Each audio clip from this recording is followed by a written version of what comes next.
நற்றுணையாவது நமச்சிவாயவே. பக்தன் ஒருவன் பிரதோஷ நாளில் விரதம் இருந்து சிவன் கோயிலுக்கு செல்வான். அவனது ஆயுட்காலம் முடிந்ததும் சிவகணங்கள் அவனை சிவலோகத்திற்கு அழைத்து சென்றன.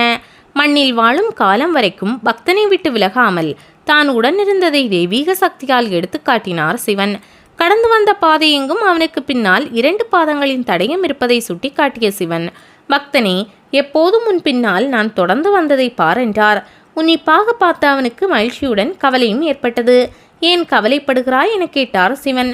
சுவாமி, தாங்கள் சொல்வது உண்மை என்றாலும் சில இடங்களில் எனக்கு பின்னால் உங்களின் காலடி சுவடு தெரியவில்லை. அந்த காலம் நான் துன்பப்பட்ட நேரமாக இருந்ததை என்னால் உணர முடிகிறது.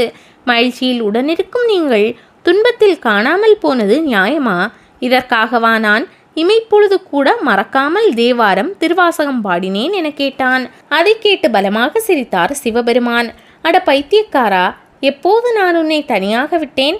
முன்வினை பயனால் நீ கஷ்டப்பட்ட காலத்தில் கூட உன்னை தூக்கி கொண்டு நடந்தேன். துன்ப காலத்தில் தெரிவது உன் காலடிகள் அல்ல, உன்னை தோளில் சுமந்து கொண்டு நடந்த என் காலடி தடங்கள் என்றார். பிரமித்த அவன் நற்றுணையாவது நமச்சிவாயவே என கண்ணீரை காணிக்கையாக்கினான்.